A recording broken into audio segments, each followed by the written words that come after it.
Selamat siang dan salam sejahtera untuk kita semua.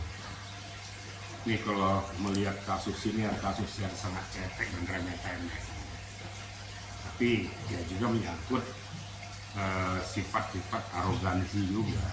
Ya. Atau mungkin dia spontanitas karena merasa dia tidak merasa dilayani dari restoran Bibi Kelinci. Ya kesal, mungkin jengkel gitu kan. Dia lakukanlah perbuatan itu dengan bawa barang pesanannya tanpa membayar, itu kan juga salah kan. Itu kalau dikenakan pasal macam-macam tuh ya. Merampas, mengambil tanpa seizin yang bersangkutan, atau dilihat yang bersangkutan tapi tinggalkan saja. Tapi lalu kemudian saya monitor bahwa pihak Epidemi sudah meminta permohonan maaf ya kepada pihak Bibi Kelinci. Kemudian besok dia mau datang untuk membayar, kan masalah kan hanya 500 kan, nah, tapi tidak diterima dari pihak Bibi Kelincinya, bahkan malah speak up melalui medsos, kemudian tersebarlah, apalagi kan netizen ini kan boleh dikatakan selebriti lah, langsung cepat ditangkap orang kan gitu. Akhirnya semuanya kan bermuara karena sudah merasa namanya dicemarkan, sedangkan dia sudah melakukan pendekatan supaya dia bayar walaupun salah, dan dia sudah minta maaf salah dan memang salah gitu loh, nggak boleh dong kan. Dia kan konsumen, harusnya menghargai dong pemilik daripada restoran tersebut. Itu kan diselesaikan, cuma tidak bergayung sambut.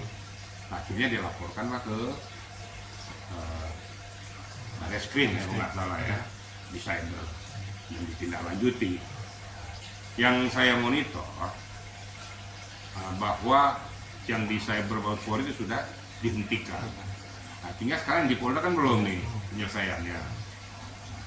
Hemat saya, ini kan persoalannya antara undang-undang perlindungan konsumen, kemudian antar teks harkat martabat seseorang karena diperlakukan seperti itu, kan tidak terlalu pelik. Kenapa tidak selesaikan sesuatu praktis saja?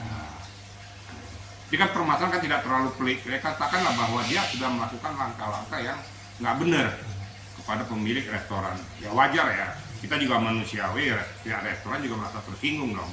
Dia kan menjual makanan, kenapa diperlakukan seperti itu? Ya, kita harus terima ya, kita harus berada di tengah-tengah. Yang saya harapkan setelah peristiwa ini kan adanya win-win solution. Nah, saya belum tahu dari pihak Polda bagaimana, apakah masih berjalan atau tidak peristiwa ini. Itu nanti tinggal kita lihat. Kalau lihat pokok permasalahannya, sebenarnya pokok permasalahan yang nggak perlu dipersoalkan, hanya masalah harkat martabat, udahlah. Kenapa nggak diselesaikan dari suatu keluargaan? Ya restoratif justice lah, saling maafkan bila penting ya. FJND minta maaf duluan telah melakukan langkah-langkah tersebut, kan gitu. Walaupun buntutnya ada juga yang dilaporkan ke saya berarti dihentikan. Itu harapan saya seperti itu kira-kira ya. Bang, tapi FJND sebenarnya sudah ada niat baik untuk membayar secara langsung dan ditolak, terus untuk membayar juga secara transfer tetap juga ditolak. Tapi ujung-ujungnya akhirnya mereka berdua saling melapor, yang tadi seperti bilang, ada yang di cyber Barreskrim, ada yang juga melapor di Polda, yaitu O'Brien. Mereka saling melapor, sebenarnya ini settingan atau emang karena mempertahankan harkat dan martabat yang setia bang?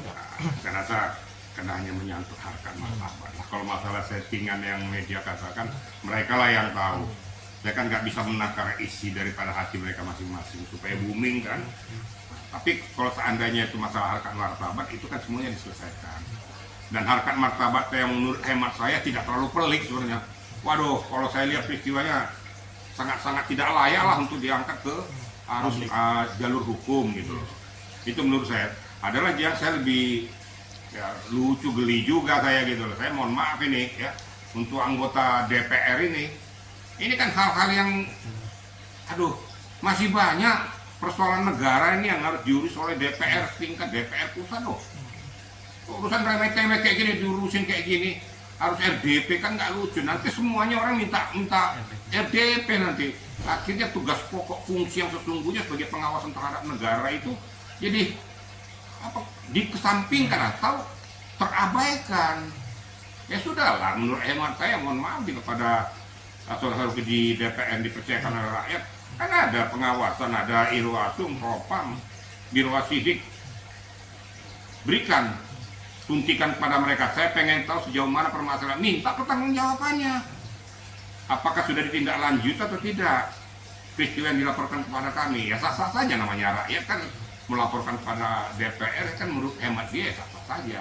Karena saking banyaknya dikit-dikit lapor DPR ini pun masalah makanan di Sumaku pun lapor DPR. Lucu kedengarannya, DPR respon RDP, yo kayak gitu loh. Saya kan orangnya apa adanya gitu loh. Ya tolonglah, DPR juga masih banyak hal-hal yang lebih penting di negara ini yang harus diperhatikan untuk dipanggil untuk RDP. Ya kalau orang nanti ya kepolisian sudah nggak ada fungsinya, ya udah ambil aja ke DPR semua. Nggak usah lagi ada instansi pengawasan di masing-masing lembaga, kan begitu.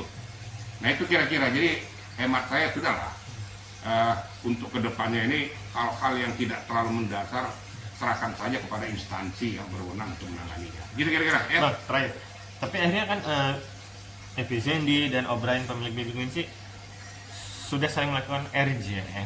Di kita yang di KUP Bareng ini kan wajib untuk RJ, dan mereka sudah akhirnya saling berdamai, saling minta maaf. Tapi kalau ternyata masih ada satu laporan nyangkut itu di Polda, kita juga belum tahu nih apa kebenarannya.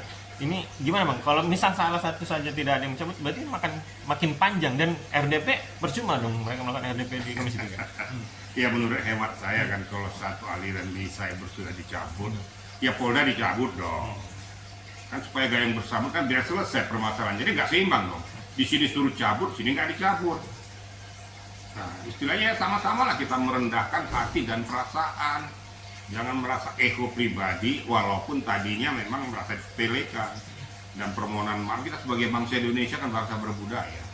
Permohonan maaf hal-hal seperti kayak gini ya sudah kita terima saja lah. Kecuali hal-hal sangat mendasar atau pembunuhan atau apa gitu. Ini hanya masalah makanan.